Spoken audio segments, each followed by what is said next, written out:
अगर हमें कोई पागल बना रहा है तो धन की इच्छा पागल बना रही है। इसलिए अगले शब्द कह रहे, धन दौलत कछु काम न आवे, कमल नयन गुण चित बिनु दीने, मन पछितई है भजन बिनु कीने। सबके दिमाग में एक रुपया ही छाया हुआ है। बड़ा विचित्र खेल है। खर्चा करने में छाती पीड़ा पैदा कर दी, संग्रह करने में संग्रह करते करते मर गए।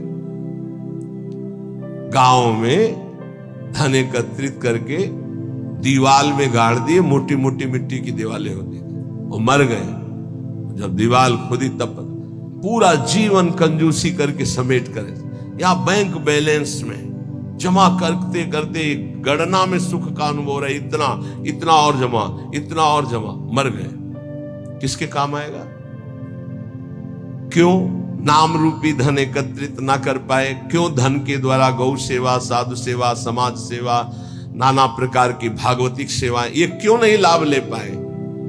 ये धन का बहुत बड़ा प्रभाव है, माया का बहुत बड़ा अंग है, जो हर एक के दिमाग में अपना असर किए हुए है।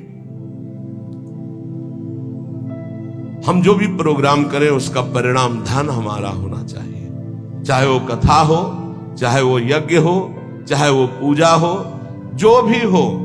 कोई बिरला ऐसा करता है जगत में, ऐसा नहीं कि नहीं है, कोई बिरला ऐसा करता है कि इसका फल हो श्री कृष्ण प्रेम लक्षणा भक्ति। है, ऐसा नहीं कहते कि नहीं है, पर सबके दिमाग में एक यही है कि जो मैं कर रहा हूं उसका परिणाम अच्छी धनराशि मिलना। इसलिए यहां कह रहे कि पछताओगे बाद में। क्या पछताओगे? अरबों रुपया बैंक में जमा करके पधार गए, वो भारतीय बैंक का वहीं रखा हुआ है, आपकी केवल जीवन की श्वासें नष्ट हो गई। बस आसक्ति उसकी आपकी दुर्गति कराएगी। जीवन का समय आपको उसके संग्रह में गया, कुछ हाथ नहीं लगा। कितना भोगोगे, कितना भोगोगे, क्या खाओगे, कितना खाओगे? जब शरीर ही नहीं रहेगा तो ये सब खाना पीना किस कार्य में आया है, यदि सच्चिदानंद से चित्त नहीं जोड़ा। इसलिए पछताओगे यदि धन की प्रधानता जीवन में रही। आप सच्ची मानिएगा, आप जितने लोग बैठे हो, विचार करके अभी देख लो, वृंदावन की भूमि में बैठे हो। हम नहीं कहते कि सबके दिमाग में होगा, लेकिन आप देख लो, प्रधानता हर क्रिया के परिणाम में धन प्राप्ति की लालसा। हर क्रिया, साधु संग कर रहे हैं तो ऐसी कुछ आशीष हो जाए कि धन प्राप्ति हो जाए। हम ठाकुर सेवा, ठाकुर दर्शन, उपासना, सबका परिणाम एक धन की तरफ रहता है, सबका परिणाम। कोई बिरला ऐसा होता है जिसके दिमाग में धर्म होता है कि मैं जो भी करूंगा धर्म पालन के लिए करूंगा, मेरे जीवन का उद्देश्य है समस्त जगत को सुख प्राप्त हो, भगवान प्रसन्न हो जाए, बस। ये कोई बिरला करता होगा, बिरला। वो भक्ति का आडंबर करके, वो वैराग्य का नाटक करके, उपदेश का, व्यापार का, संसार का, चाहे वो परमार्थ हो या व्यवहार हो, दोनों में प्रधानता हमारी रहती है धन की। ये भगवान की प्राप्ति में बहुत बड़ी बाधक पड़ती है। कंचन देखत को यहां जगत संगाती, तात मात अपने सुख भीने, ललित किशोरी द्वंद मिटे ना, आनंद कंद बिना हरि चीन्हे, मन पछितई है भजन बिन कीने। अब दूसरी बात करें, देखत ही यह जगत संगाती। सबसे ज्यादा संसार में संगाती माना जाता है विपरीत शरीर को। काम, दूसरा है काम, विपरीत शरीर का संगाती। इसके लिए प्राण देने के लिए तैयार हैं। और जबकि वासना की निर्वासनिक स्थिति भगवान से होगी, किसी शरीर भोग से नहीं होगी। उससे तो जैसे अग्नि में और घी डालते जाओ तो बढ़ती चली जाती है, ऐसे ही वासना की शांति भोग में नहीं, त्यागात शांति अनंतरम। लेकिन ना जानने के कारण पूरे के पूरे जीवन नष्ट हो जाते हैं केवल भोग चिंतन से। बहुत आश्चर्य की बात है, यदि इसे भजन के बल से, भगवत कृपा बल से, गुरु कृपा बल से इसे संभाला ना गया तो मिले भले कुछ ना, पूरे जीवन इसी का संकल्प बनता रहता है, चिंतन होता रहता है। ये ठग है जो हमारे जीवन को नष्ट कर देते हैं।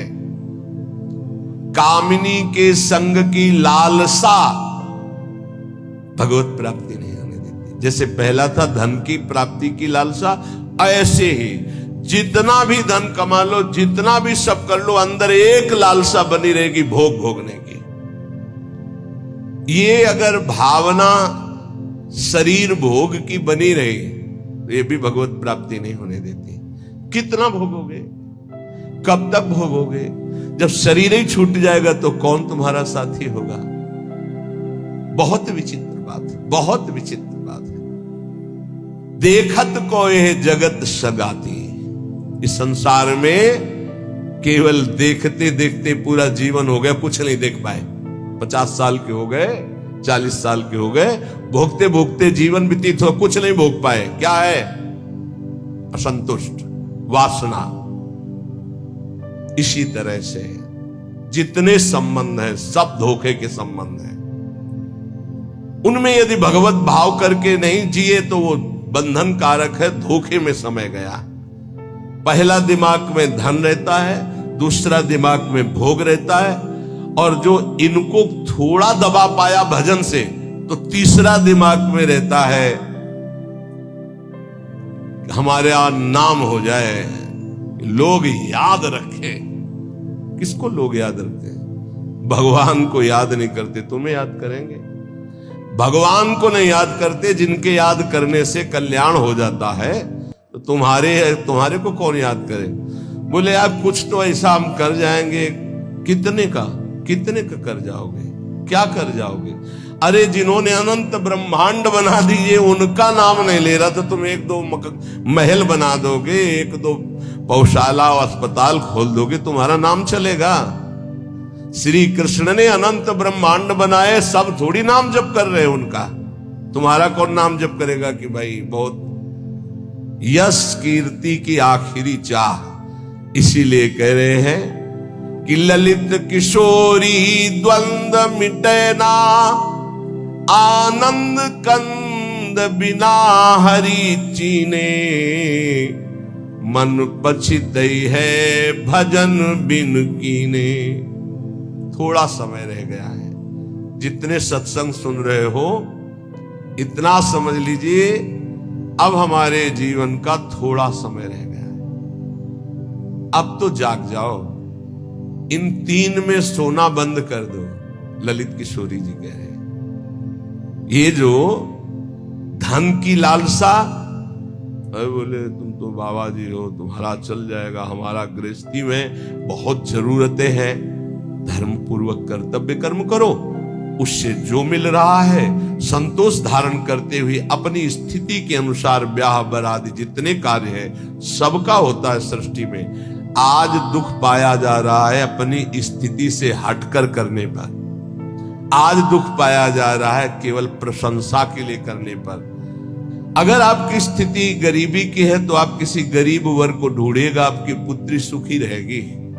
ये भ्रम छोड़ दो कि थोड़ा हमसे बड़ा धनी हो, बहुत हानि हो जाएगी। अगर आपकी स्थिति है और अपनी स्थिति के घर में बेटी का ब्याह करोगे तो बहुत सुखी रहोगे। अगर अर्थ की प्रधानता रखकर बेटे का ब्याह करोगे तो दुखी रहोगे। देख लेना, परिणाम में देख लेना। इसीलिए धन के लिए तुम इतना व्याकुल मत हो, कर्तव्य कर्म करो, जैसी परिस्थिति उसके अनुसार चलो। भोग के लिए इतना व्याकुल न रहो। जो धर्म पूर्वक पाणी ग्रहण किया है भगवान की पूजा की भावना रखकर उसका, तो आप उससे मुक्त हो जाएंगे। नाम चिंता मत करो, नाम जप करो तो तुम्हारी विमल कीर्ति यहां नहीं भगवान के दरबार में होगी। ये मम जन है, ये मेरा जन है। जैसे अम्बरीश जी की चर्चा भगवान के दरबार, भक्तों के यहां भगवान की जैसे चर्चा होती, ऐसे भगवान के दरबार में महाभागवतों की चर्चा। इतना नाम जप करो, इतना ठाकुर सेवा करो कि भगवान अपनी सभा में आपको याद कर ले। इससे बड़ी क्या बात होगी। त्रिभुवनपति की सभा में तुम्हारा यश गाया जाए। जग जाओ, अगर अभी नहीं जगे तो फिर अब जगने का समय नहीं है, जगाया जा रहा है। ये सत्संग है मोह निद्रा से जगाने का। यहां तुम जिससे और किसी से प्रीति करते हो वो तुम्हें सुला देगा, जगाएगा नहीं। मोह भरे वचन बोल करके, मोह भरे कपट भरे वचनों को सुनने में बहुत अच्छा लगता है, लेकिन जब अध्यात्म और सत्य के वचन तो ऐसे लगते हैं बहुत कड़वे। मुंह मीठा भीतर कपट, पर्दा रहे है बास। मुंह में मीठा बोल रहे, हृदय में कपट है, वहीं पर्दा लगाए भगवान बैठे वहीं देख रहे। जो सतमार्ग के पथिक है उनकी जबान में भले तुम्हें कड़वाहट लगे, लेकिन हृदय बहुत मीठा है और बेपर्द होकर भगवान वहां से बोल रहे। पकड़ पाओ तो पकड़ लो। गोला मारे ज्ञान का संत सिपाही कोय, उत्कट जिज्ञासु बने तो अजब उजाला होए। अजब उजाला होए अंधेरा सब ही नासे, अंतर्मुख हो लखे आत्मा अपनो भासे। कहे निर्भयानंद होए जिज्ञासु भोला, और जब संत मिले सिपाही तो ज्ञान का मारे गोला।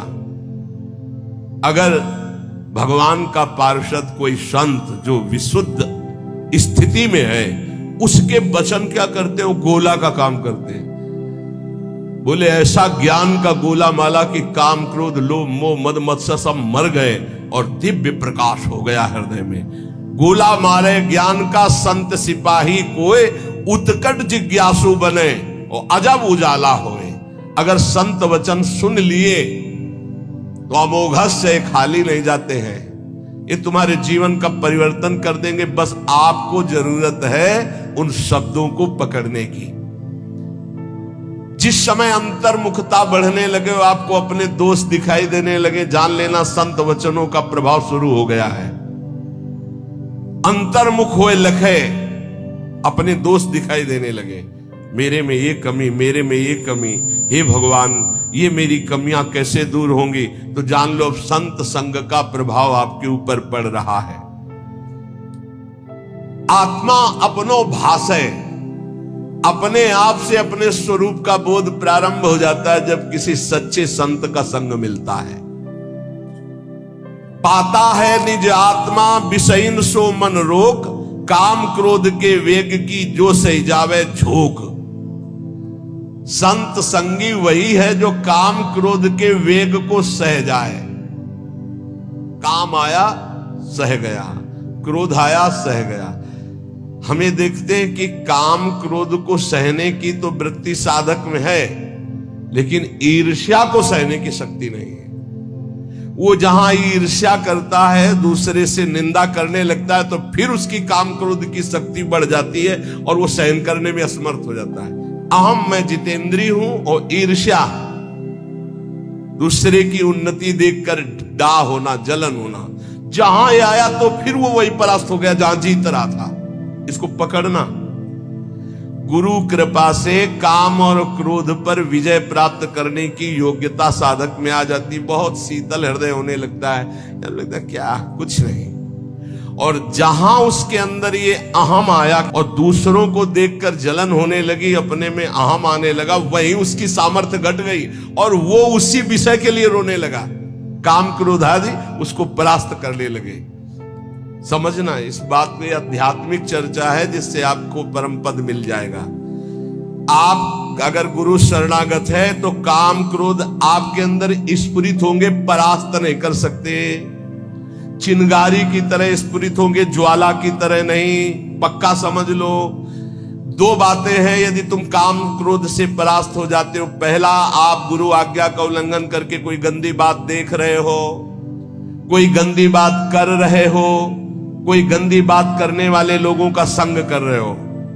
अगर ये नहीं तो फिर तुम काम विजयी होने का अहंकार कर रहे हो।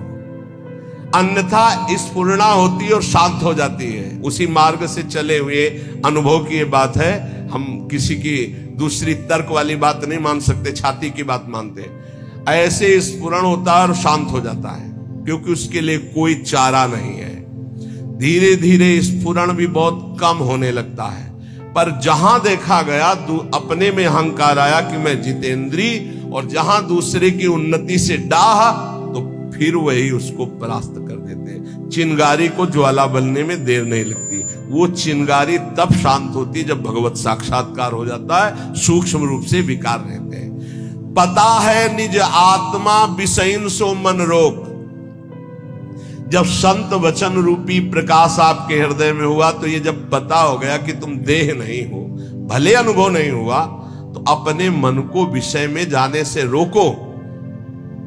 बोले काम क्रोध के वेग की जो सही जावे झोंक। इनका झोंका आता है हवा का, जैसे झोंका, हवा का झोंका आवे, तूफान आवे, किसी पहाड़ का आश्रय ले लो, बच गया।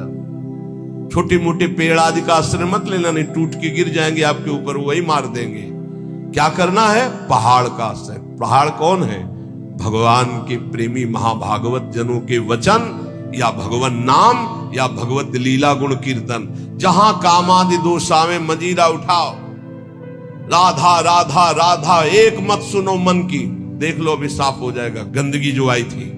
या कोई संत के उपदेश सुनने लगो, या भगवान की लीला गायन करने लगो। प्रियालाल के चले जोई जोई प्यारो करे शुरू करो, और आज वह देखियो तो प्यारी, चले जाओ वहां तक। 84 पदों का गायन पक्का। जब तुम्हें काम सतावे, चतुरासी जी का गायन शुरू कर देना, गायन। और अगर ना चला जाए तो हमसे बताना, ये निज अनुभव की बातें हैं। चतुरासी जी का फल ही है भवजल निधि को नाव, काम पावक को पानी। तो जो सही जावे झोंक, ये आंधी आती, जाएंगे टिकेंगे नहीं। आगमा पाइनो अनित्यास्तास्तितिक्षस्व भारत। जो सही जावे झोंक यार, विक्षेप हटावे। निद्रा और आहार जुक्ति सो धीरे से घटावे। समझिए, काम क्रोध की झोंक आई तो कह रहे यार इस सह जाओ, भारी विक्षेप है, थोड़ी देर के लिए है, विचलित मत होना। विचलित वही होगा जो काम की खुराक रखे हुए है। खुराक क्या है? मोबाइल खोला, गंदी बात देख ली, या कोई अपने हाथ से गंदी क्रिया कर ली, या गंदे जनों का संग कर लिया। इससे क्या होगा? आप झोंक नहीं सह पाएंगे विकार की। कह रहे हैं जो सही जावे झोंक यार, विक्षेप हटावे। प्रभु के दर्शन में यही बाधा है, नहीं तो खुले टहल रहे हैं। वृंदावन है, यहां खुले प्रभु टहल रहे हैं, बस दृष्टि चाहिए। यार का तात्पर्य बहुत प्रेम भरा शब्द है। मित्र एक बार सह जाए इसकी झोंक को, आगे निकल जाएगा। जो सही जावे झोंक यार, विक्षेप हटावे। तो विक्षेप कैसे हटेगा? बोले निद्रा और आहार जुक्ति सो कछ धीरे से घटावे। बस कल भी चर्चा हुई थी निद्रा और आहार को कम करने की, पलटू स्वामी की। इन निर्भयानंद जी बड़े सिद्ध महापुरुष ब्रह्मानंद में डूबे हुई। इन दो पर असर साधक अपना दिखा दे। ये दो सबके ऊपर असर दिखाए, पूरा जीवन व्यतीत हो जाता है खाना और सोना। अच्छा भोजन और खूब चक सोने को मिले। कह रहे कि अगर परमार्थ का लाभ लेना है तो साधक दो पर अधिकार करे, नींद और भोजन। फिर बार बार कहते हैं अभ्यास अभ्यास। नींद और भोजन, ये दो, निद्रा और आहार। फिर तीसरे पर विजय जो मैथुन, फिर चौथा जो भय। ये चार ऐसे दोष है पूरी सृष्टि को अपने अधीन किए।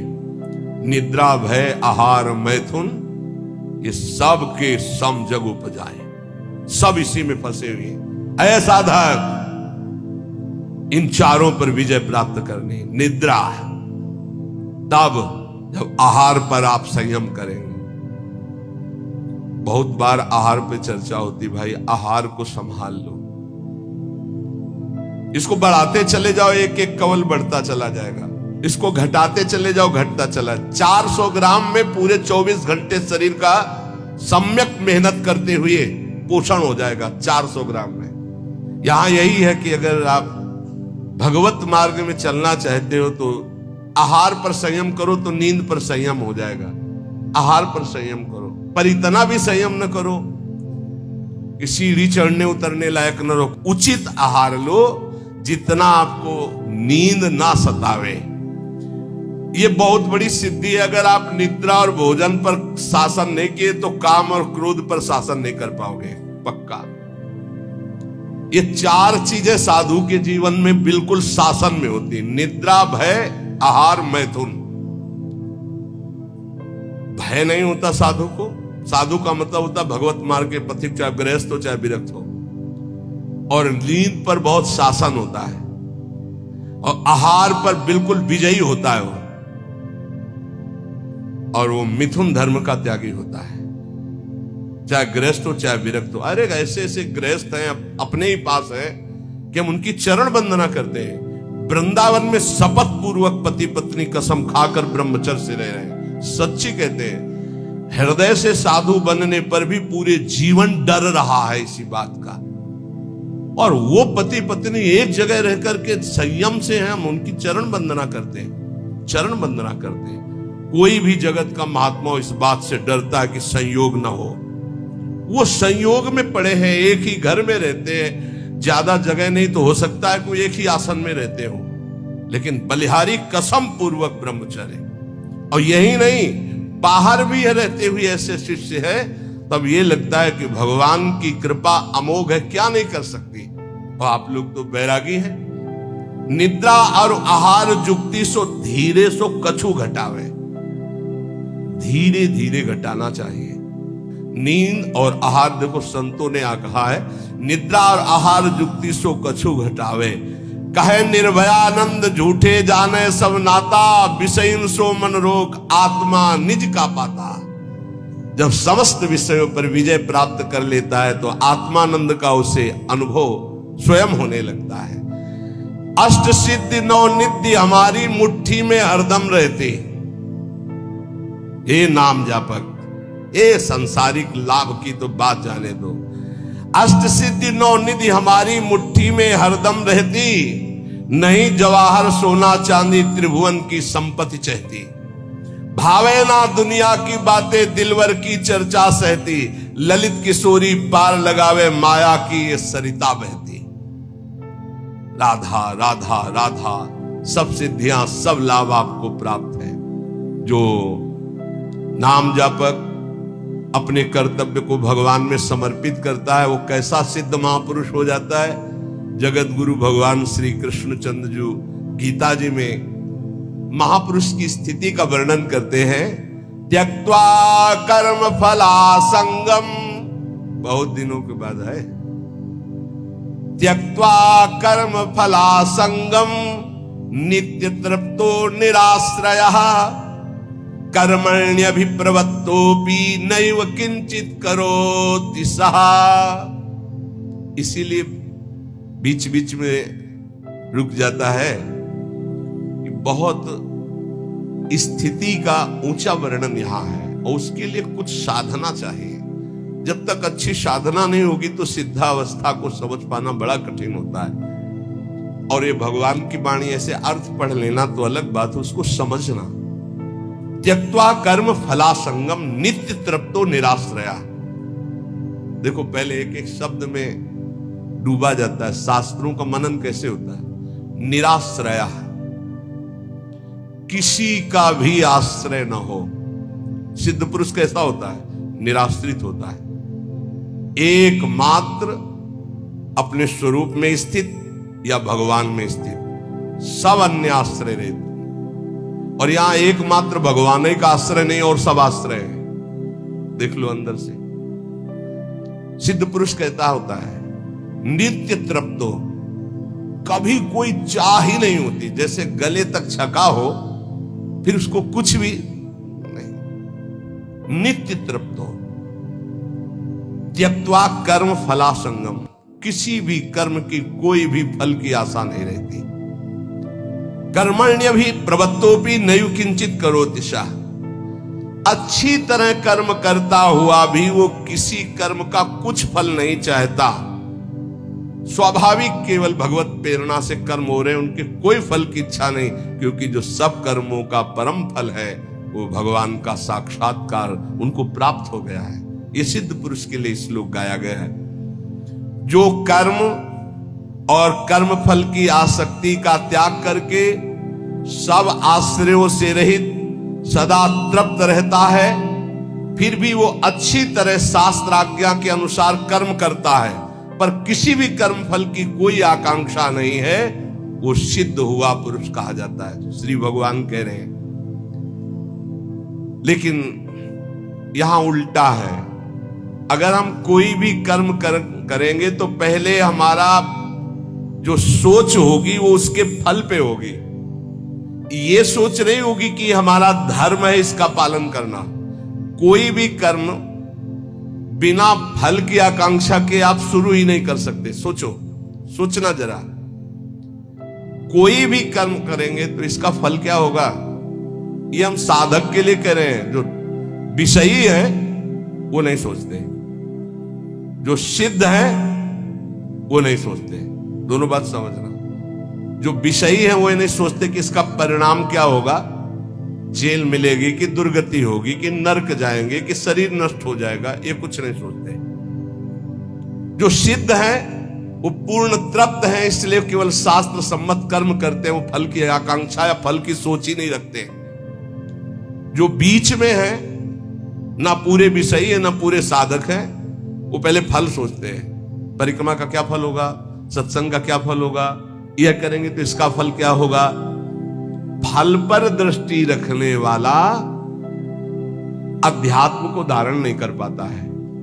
भगवान कह रहे कर्मण्येवाधिकारस्ते, तुम कर्म से केवल अपना अधिकार रखो, फल के ऊपर नहीं। फल में सुख दुखे समय कृत्वा लाभा लाभो जया जयो, जय या पराजय, लाभ या हानि, सुख या दुख, इसमें समान भाव रखो। यह अध्यात्म, और ये तो सिद्ध पुरुष का लक्षण है।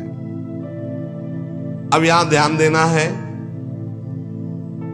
मैं कर्म करता हूं, ये कर्म मेरे लिए है और इसका अमुक फल मिलेगा, ऐसी जन साधारण साधक की स्थिति रहती है।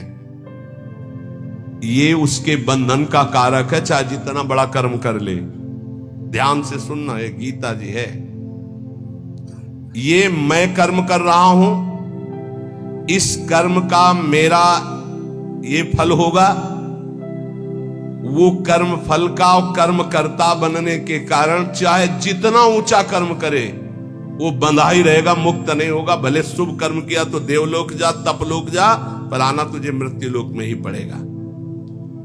लेकिन जो सिद्ध महापुरुष होता है, परिक्रमा चलो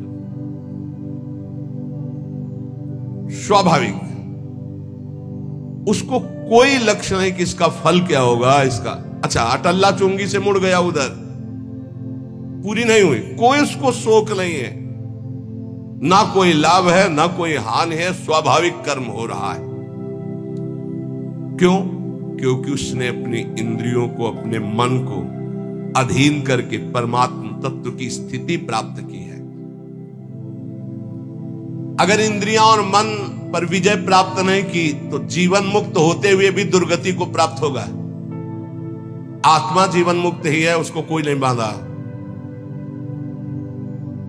इंद्रियां और मन बंधे होने के कारण आत्मस्वरूप जो जीवन मुक्त है उसको भोगना पड़ रहा है। बहुत ध्यान देने का विषय है। आत्मा को शुद्ध करने की जरूरत नहीं, परम शुद्ध है। आत्मा को मुक्त करने की जरूरत नहीं, परम मुक्त है। तो बंधा कौन है? इंद्रियों और मन में तुम्हारी तन्मयता, इंद्रियां मन विषय भोगों में। जैसे राजा तभी विजयी माना जाएगा जब सेना विजयी होगी, और सेना हार गई तो राजा हार गया। सेना जीत गई तो राजा जीत गया। ऐसे ही इंद्रियां मन हार गए विषयों में तो तुम हार गए, तुम्हारी दुर्गति होगी। और इंद्रिय विजेता मन विजेता हो गए तो तुम जीवन मुक्त हो गए, क्योंकि जीवन मुक्त थे, जीवन मुक्त हो, जीवन मुक्त रहोगे। पूरी साधना इंद्रिय और मन की आ गई है। इंद्रिय और मन को भोगों से हटाकर प्रभु में स्थित करना तो विजयी। अगर इंद्रिय मन भोगों में लग गए तो आवागमन से मुक्त नहीं होगे। लेकिन सिद्ध पुरुष की इंद्रियां और मन ये अपने आप शांत होते हैं, क्योंकि वो त्यक्त्वा कर्म फला संगम, ना कर्म में आसक्त है और ना फल में आसक्त है।